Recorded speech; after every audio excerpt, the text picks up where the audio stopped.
దయాకర్ రావు గారు ఒకటి గుర్తుపెట్టుకోవాలి. మీరు మాట్లాడిన భాష నేను మాట్లాడను, కానీ వందల కోట్ల రూపాయలు ఖర్చు పెట్టి పాలకుర్తి నియోజకవర్గంలో పనులు చేస్తే నీ మనుమరాలి వయస్సున్న అమ్మాయి చేతిలో చావు దెబ్బ తిన్నావు. సిగ్గనిపిస్తలేదా? ఈ అహంకారం మాటలు, ఈ బల్పు మాటలే కదా ఇంత దూరం తీసుకొచ్చినాయి. ఇంకా తగ్గించుకోకపోతే ఎట్లా? తగ్గించుకోవాలి. ఎందుకు నేను ఓడిపోయానని సమీక్ష చేసుకోవాలి. వాళ్ళకి ఇంకో కోపం కూడా ఉన్నది నా మీద. నీ మేమందరం ఓడిపోయిన వాడు ఒక్కడు గెలిచిండు అనేది కూడా ఉన్నది. వాడు కూడా ఓడిపోతే బాగుండు అని ఉన్నది. ఇక పల్లా రాజేశ్వరరెడ్డి నిప్పు దొక్కిన కోతి కంటే అధ్వానంగా ఎగురుతాడు. ఎందుకో నాకు అర్థం కాలేదు.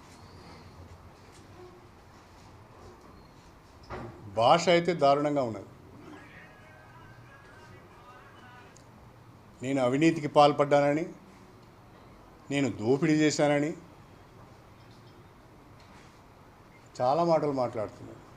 ఇలా కేసీఆర్ గారు భారత రాష్ట్ర సమితి ఈ స్థితికి రావటానికి, ఈ దుస్థితికి రావటానికి కారణం పల్లా రాజేశ్వరరెడ్డి లాంటి చీడ పురుగులు చేరి నాశనం చేశారు. తెల్లారు లేస్తే పక్కన ఉండి చెప్పుడు మాటలు, లేనిపోని మాటలు చెప్పి పార్టీని భ్రష్టు పట్టించారు. నేను అడుగుతున్నా పల్లా రాజేశ్వరరెడ్డి గారు, నా చరిత్ర అంతా బయట పెడతా అన్నాడు, నా దోపిడీ అంతా బయట పెడతా అన్నాడు. రాజేశ్వరరెడ్డి గారు అది ఎన్నికలకు ముందు చేస్తే మీకు ఉపయోగపడుతుంది. నేను ఎక్కడ తప్పు చేశాను, ఎక్కడ దోపిడీ చేశాను, ఎక్కడ భూ కబ్జాలు చేశాను, ఎవరి దగ్గర డబ్బులు తీసుకున్నానో మీరు ఒకసారి చెప్తే అది మీకు ఉపయోగపడుతుంది. అది చెప్పలేదనుకో, నువ్వు చేసిన ఆరోపణల పైన ఆధారాలతో బయటికి రాలేదనుకో, నీ బట్టలు తీసి జనగామ చౌరస్తాలో నిలబెట్టుడు మాత్రం ఖాయం. నీ దగ్గర ఉన్న ఆధారాలు చెప్పు. నేను అడుగుతున్నా, చెప్పు. ప్రజలకు కూడా తెలియాలి. తప్పేం లేదు. నేను దొంగనా, లంగనా, మంచోనా అనేది ప్రజలకు కూడా తెలియాలి. చెప్పు. ఇక అక్కడ ఒక ఆయన మాట్లాడుతున్నాడు, మానకొండూరు నుంచి ఒక ఆయన. వీడికొచ్చి పండబెట్టి తొక్కుతాడట, సావుడప్పు కొడతాడట.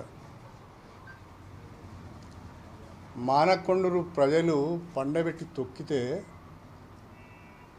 కడుపులో పేగులు బయటపడి భూతాళానికి వెళ్ళిపోయాడు. 50,000 పైచీలకు ఓట్లతో ఓడిపోయాడు. బుద్ధిలో ఎదురపోయి ఇంకా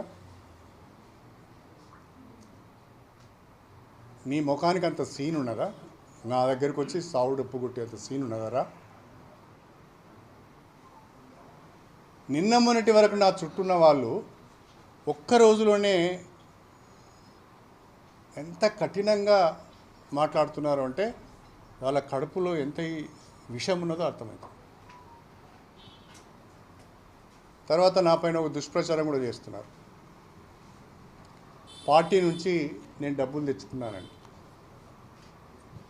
నేను పత్రికాముఖంగా చెప్తున్నా, కేసీఆర్ కానీ, హరీష్ రావు గారు కానీ, కేటీఆర్ కానీ, లేదా జిల్లాకు సంబంధించిన ఏ నాయకుల ద్వారా కానీ